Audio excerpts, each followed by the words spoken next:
Today on the show, I had Marcia Moran. Now, Marcia's really an inspirational figure. She, at the age of 54, in the midst of her career, 2014, she had to read, write, walk, and talk all over again. And out of this, she quickly recovered and wrote a book called Stroke Forward. And what Stroke Forward does, it really helps put into perspective being a stroke survivor and being a health advocate. This book ended up becoming a number one Amazon bestseller. Um, she was diagnosed with aphasia, a speech disorder. And after 3.5 years of battling this, she found a neurofeedback technology which allowed her to overcome this challenge. Since then, she's regained a large part of her life. So I hope you guys enjoy talking to her as much as I did. As for the podcast, I'm going to be trying to release a new episode every Thursday around 5 a.m. Hope you guys enjoy it. So, Marcia, I just want to first say thank you for coming on. And, you're really an inspiring figure with all the things that you've gone through and how you've overcome those challenges. Well, thank you, Oscar. It's wonderful to be here. So, when let's see, you started a project called Performance Architect. Can Right. you explain a little bit of what that is? Well, I went out and met with people to help them define better who they were, because a lot of companies start themselves and they brand themselves, or they think they brand themselves, but essentially they all brand themselves alike. So I wanted to make them different. And they're all different, but they aren't savvy enough to figure it out for themselves because they are so focused on what they do. I see. So you just kind of bring like innovation into it, Yes, exactly. and that was back in like 2012, right? Yes. Well, so can you explain kind of the events that happened after that? Well, my stroke happened after that. Yeah. So I woke up Sunday morning and I felt weird. So I was supposed to meet a friend for breakfast and I wasn't going to make it. So I started texting her. And when I got done texting, I realized I couldn't read what I texted, which was odd. So I set the phone aside and I thought, I'll just text her later. I rolled over on my left-hand side and a sharp pain came in the middle of my forehead. And despite the pain, I fell asleep. And I would tell you that is the wrong thing to do. When I woke up the next time, my right side was completely paralyzed. And so I had to either get up and find help or give up and stay in bed. Well, I obviously tried finding help. So I fell out of bed and dragged myself across the carpet using my left hand as leverage. And I got to the door, which was closed. And so I had to reach up and grab it to open it. And I don't know how many times I tried it, but eventually I got the handle and the door snuck open. And I had to take a pause because I was so tired. And I don't know how long I was pausing, but I finally got the gumption to pull myself down the hall. And I totally ran out of gas. I just couldn't move. And I laid there realizing that sometime in the future, my husband would come upstairs for a soda. And all of a sudden, crash! I don't know what fell, but it got my husband's attention. He came up and he said, "Marcia, are you okay?" And that's the point where I realized I could say nothing. Then he said, "Can you talk to me?"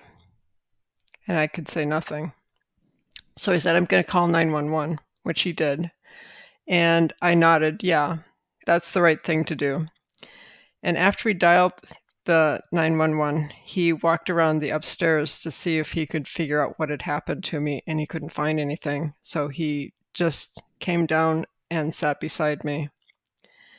And when the paramedics arrived, the first thing somebody said was, "When did she have her stroke?" And that is the first time either my husband or I thought of the word stroke, and he was devastated.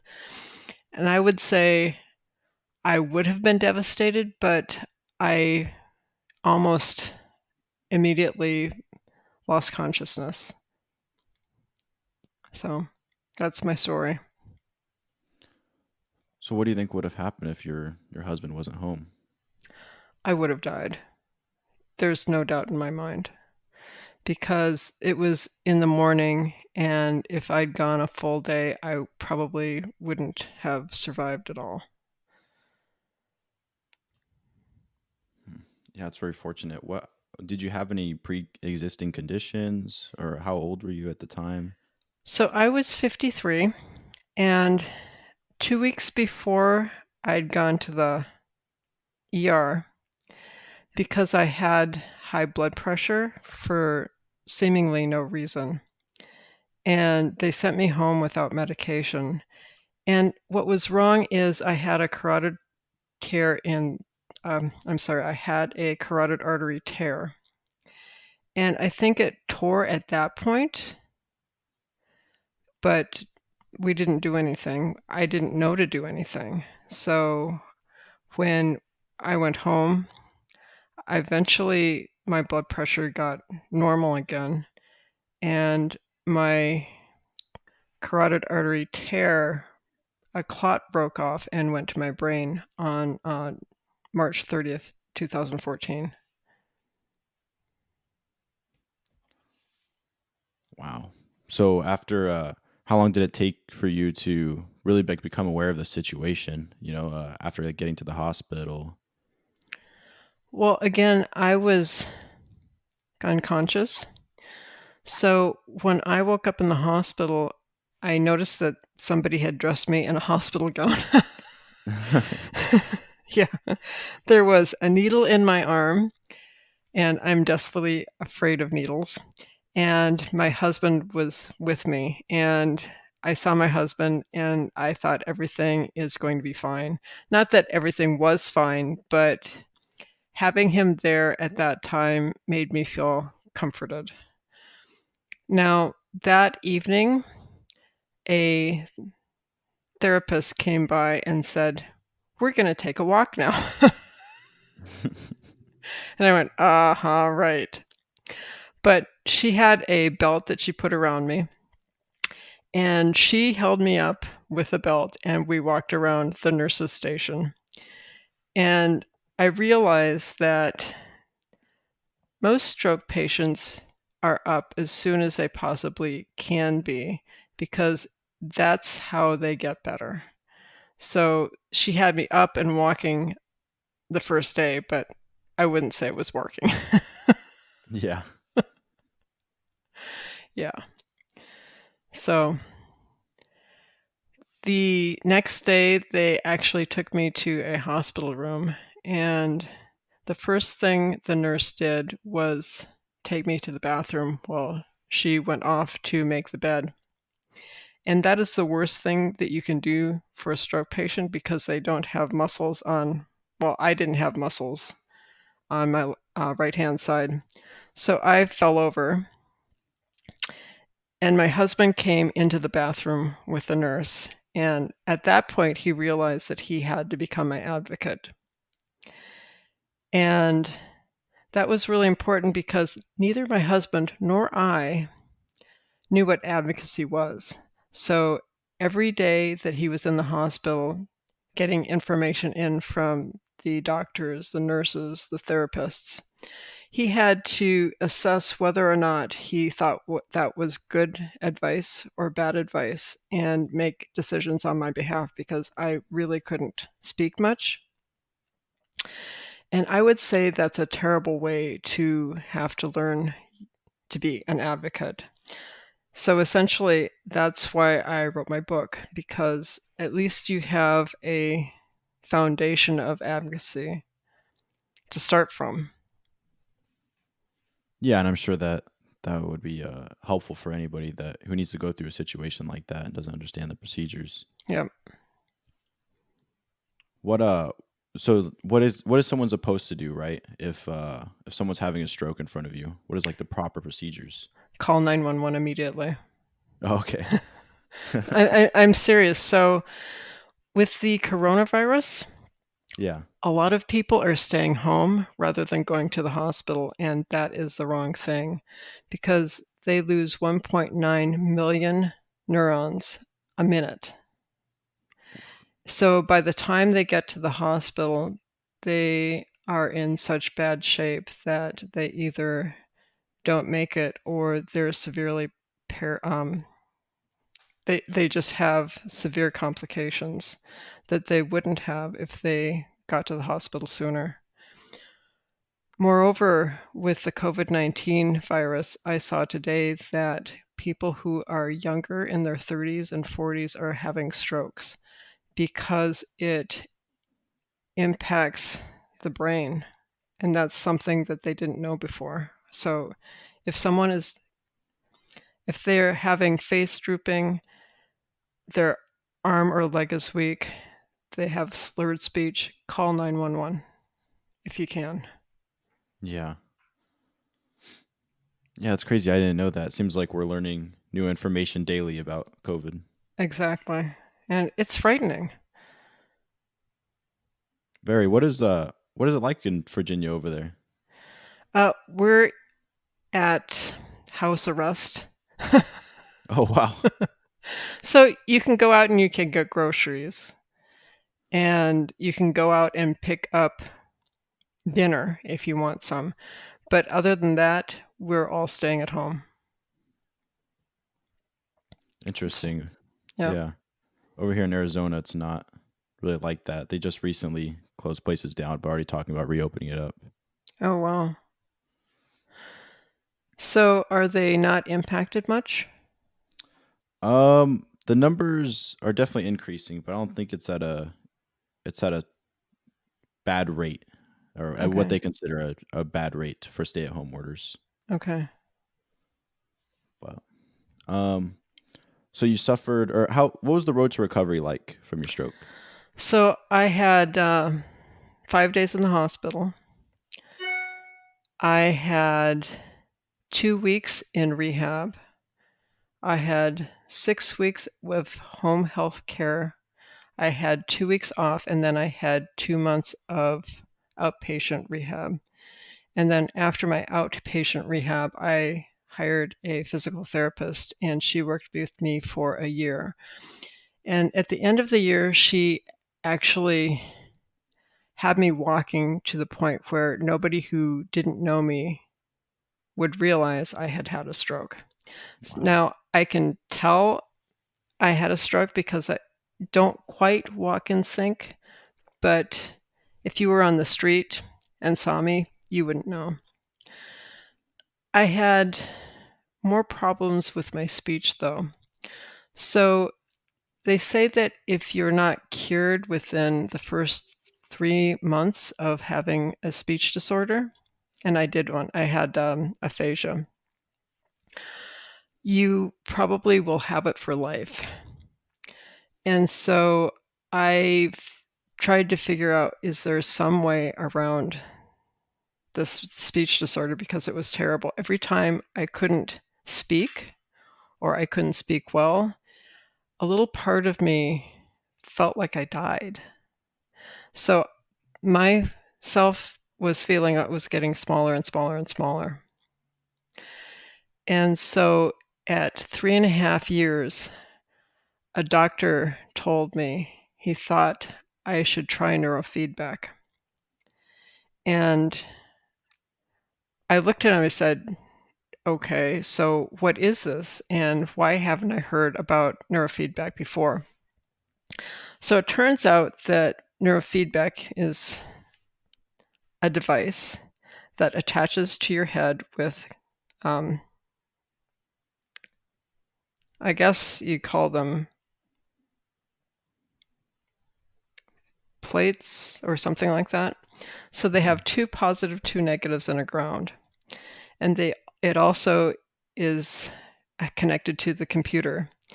And although I didn't actually feel anything, I could see my brainwaves on the monitor.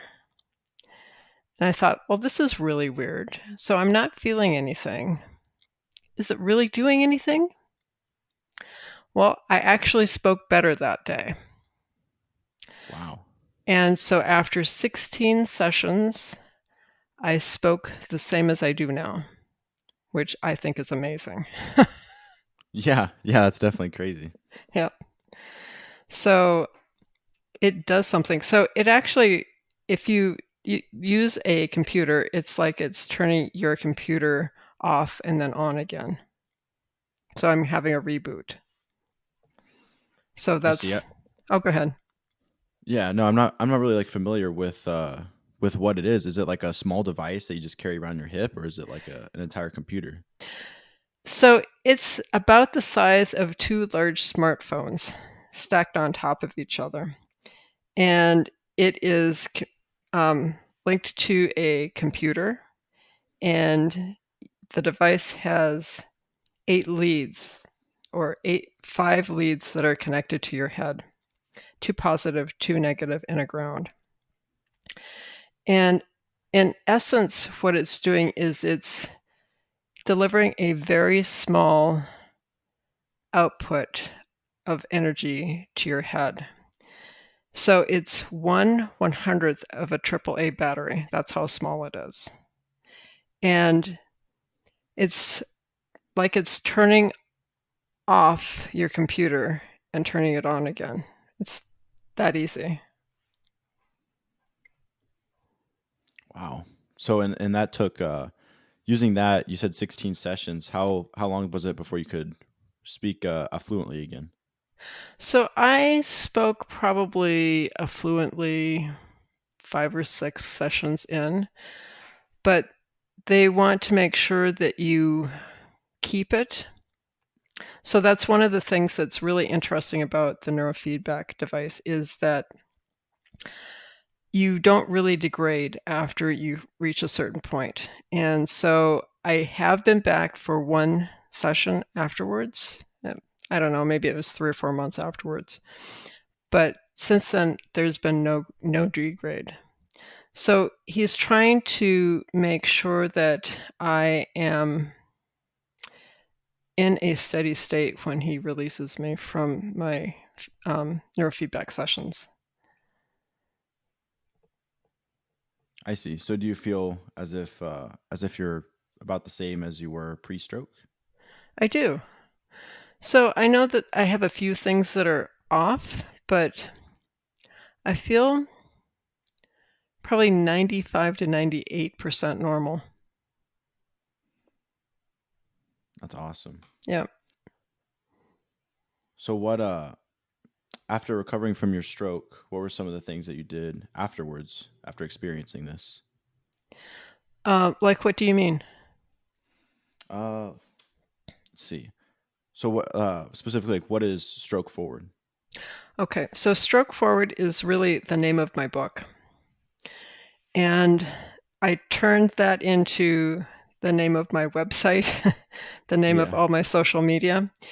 And it's really a place where I try to make people aware of one, if you're a stroke victim, there is positive light. You can get better, and you can get better as long as you believe you can. Two, if you're a caregiver, there are other people out there who will be there to support you. And I actually had my husband, my sister, a couple of doctors, some friends write in my book because they all have a different way of looking at it. And I actually think that they are more scarred by my stroke than I am, believe it or not. Yeah. So, I mean, I have a friend who still feels like She says that when my husband called her and told her that I had a stroke, she felt like a little piece of her died. And I guess when she tells people about it still, I feel the same quivering in her voice. So I, I don't know. I feel like she's affected more than I am. And maybe that's wrong, but that's how I feel. And I think if you want to become an advocate for stroke victims or really anyone who is experiencing a life-threatening disease, you can use my book to learn the basics of what you need to do when you go forward. Yeah. So is that the mission for Stroke Forward, is to more prepare advocates? Yeah, it is. I see. Well, every person who has had a stroke is an advocate in their own right because they're the ones who decide how much they will work out. They're the ones who decide how they will eat. So, at the bare minimum, at least for those things, they choose whether or not they're going to be healthy or not be healthy. I think that's a really important thing to say because if you work on it every single day, I don't care how little a movement you make, every single movement you make forward is a stroke forward for me. I see. So do you attribute do you think stroke recovery is more um it's more dependent on the advocate than the actual stroke victim themselves? No, I don't. I think that stroke victims or I'm sorry, stroke survivors have their own issues to deal with, and they have to deal with it the way they think. So if you have a positive attitude, you will work on your exercises every day, even though you may not think it's so important, but you will. I think when you are a caregiver, you have a different set of issues. So when my husband thought about bringing me home, he had to make the house ready. Well, what does that mean? He had to have a seat that felt was okay in the shower so that I could go in and be showered. Yeah. I had to have a cane so that I could walk around the house. So I think he had to consider all the things that are normal for a caregiver. So when I went outside, he had to go with me and walk around the house or down the street with me. He had to look around for traffic because I couldn't. I was just staring down at my feet, going right leg up, step forward, right leg down, right leg up, step forward, right leg down. And I didn't know of anything else other than my right foot, really. So what did you ever go back to your career after this?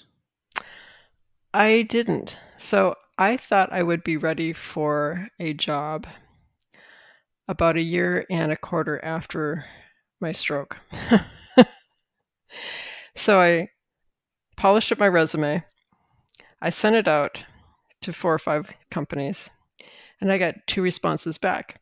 They wanted to interview me. Yay! Yeah. So I looked at my resume and I practiced a little bit. And the day came when the first interview was up. I introduced myself. They asked the first question, and I said nothing. I was aphasic. I could say nothing. Oh. So the interview was over. That night, when my husband was home, I told him all about it, and he said, "Look, this is your first interview since the stroke. You will do fine the next time around." I thought, okay, fine. You're right. So I practiced what I'd say. I figured out what questions they'd ask me. I was ready when the phone rang. So it rang again. I picked it up. I introduced myself, and I answered the first question and the second. But by the time we were to probably 50% of the interview, I couldn't speak anymore. There was nothing.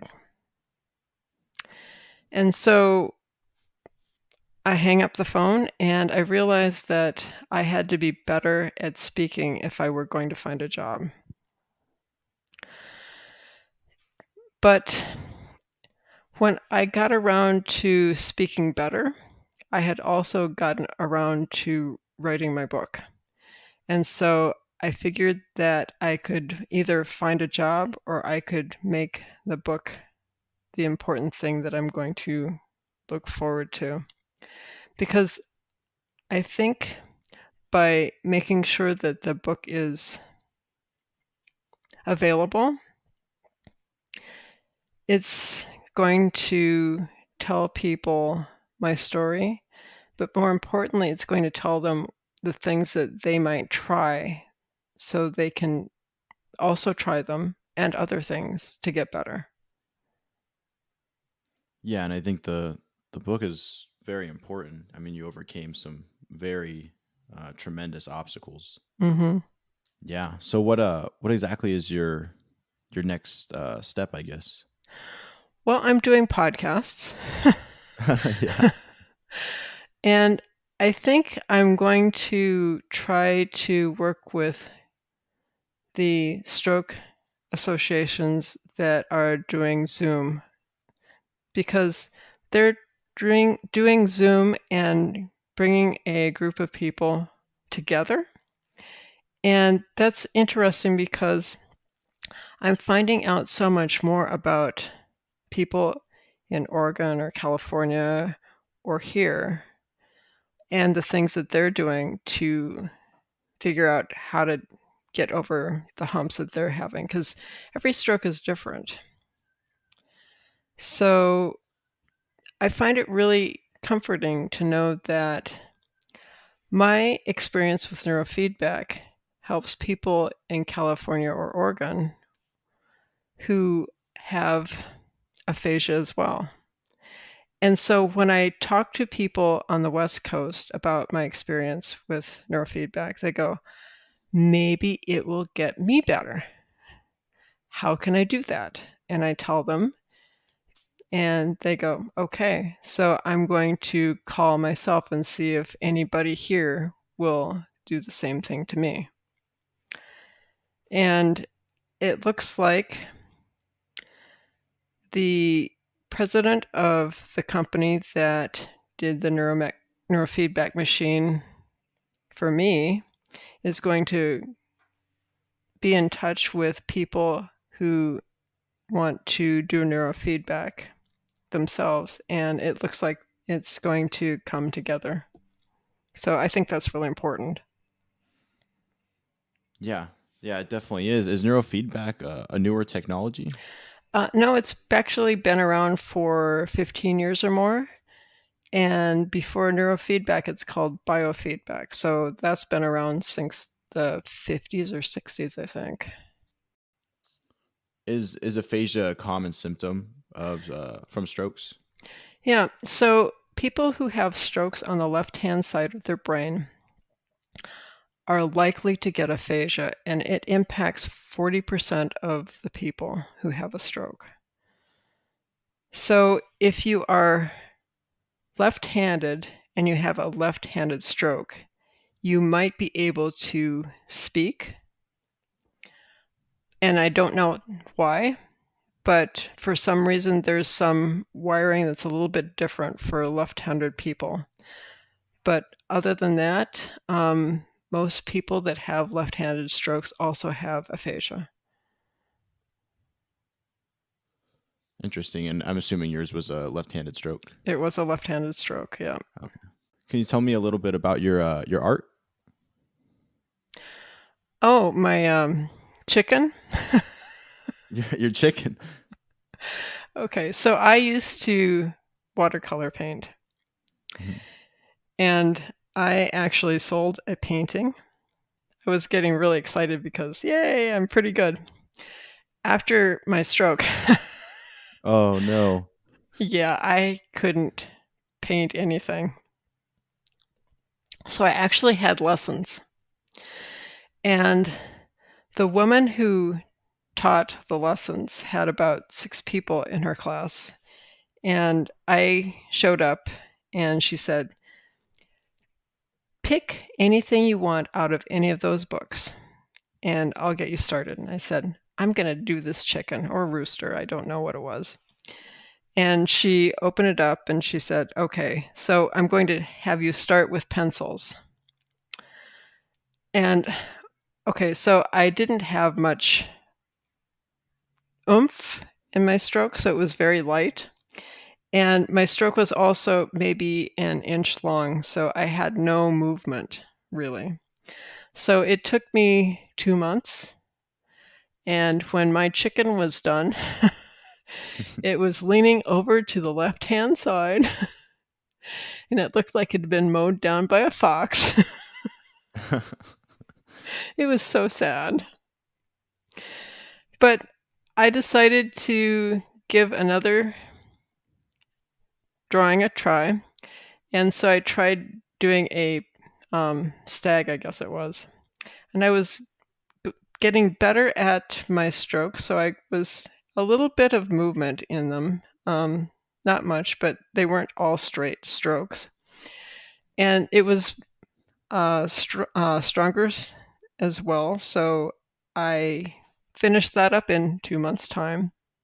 And that was actually better. You could actually tell that it was a deer. Yeah. And the third thing I did, she started me on paints. And it was so beautiful. So she did probably about 5% of the painting just to show me how to do it. And it was actually beautiful. It was like I'd never had a stroke before. So gorgeous.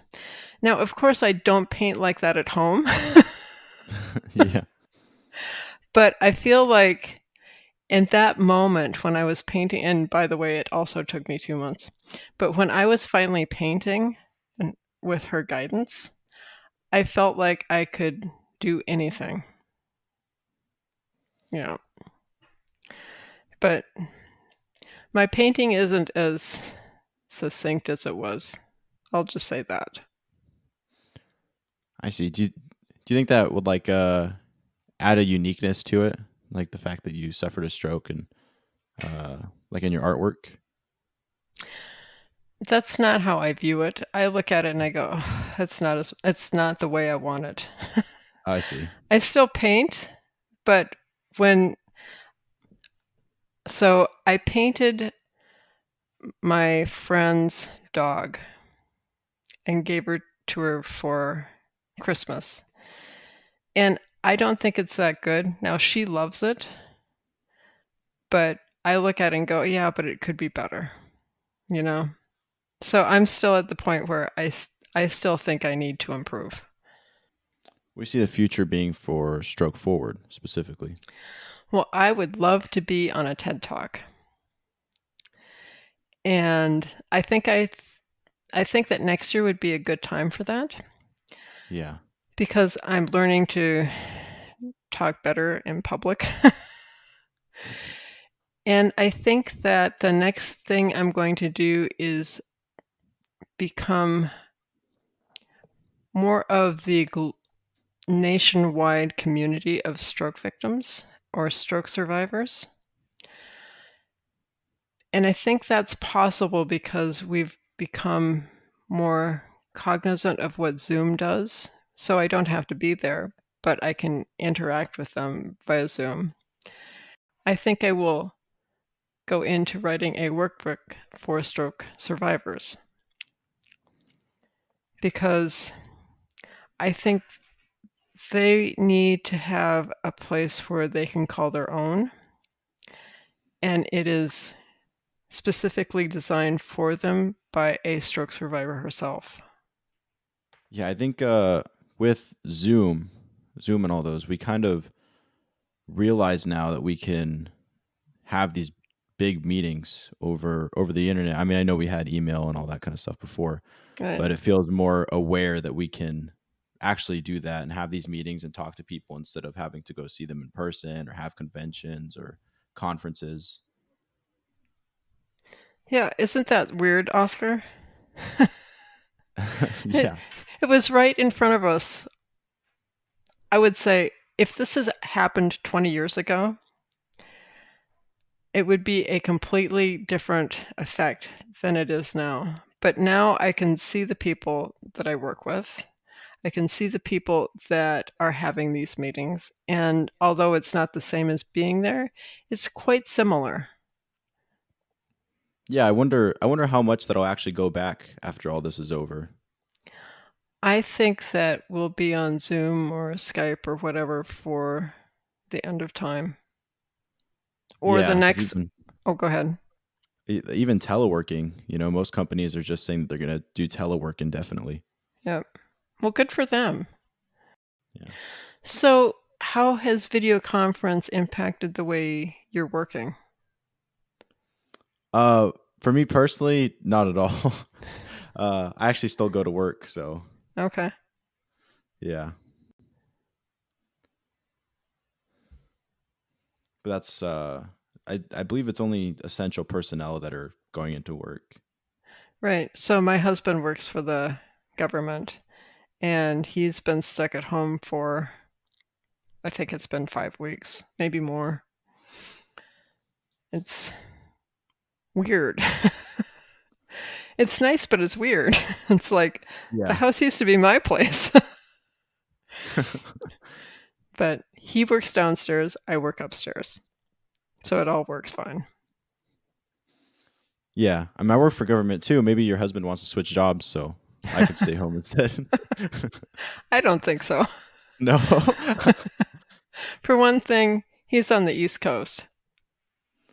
Well, Marcia, I appreciate the time. Do you have any last things that you want to say? So if you're a stroke survivor, please remember that you have to only believe in yourself every single day. It's that easy.